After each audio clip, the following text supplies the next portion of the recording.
Well, I appreciate that. I feel like a lot of times when you see our favorite entertainers and actors and musicians, you see the end result of a lot of things that happen to get them up to that point.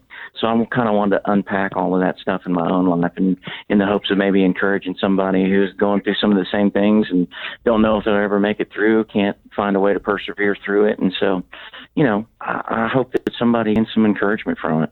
Well, obviously, you don't just wake up one morning and go, I'm going to write a book. You've been thinking about this for a while, I assume. Well, I had considered it. I think the guys and I will write our story together at some point. And so we began talking about it. And the more I wrote down little thoughts in my journal, the more I started to unpack my own life. And I was like, well, there may be something here I can tell away from the Rascal Flatts story. And, I started my journey before the other guys. I got there out of college in the Christian band, and I got a girl pregnant out of wedlock. And in the Christian music industry, that's kind of a no-no.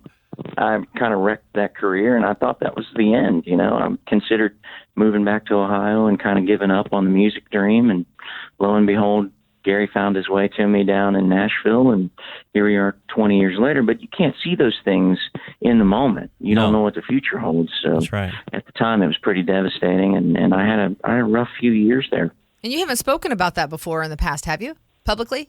I have not. No, I've not shared it, but I figured if I was going to write a book, I was going to try to tell it all and be as honest as I could. Sort of an emotional process then, and writing it and putting it out there? Oh, it was like therapy. I mean, I was sitting in my bus writing this book last summer, laying on my own couch, crying myself to sleep. Wow. Reliving all those things and bringing them back up to the surface. Yep. Certainly, you live through those feelings of pain again. And it was not easy, but, I'm so glad that I've done it. I really am. Because I feel like in a lot of ways, too, it's a tribute to my mother and the strong woman she was, and the things and the faith and the things that she instilled in me as a young man.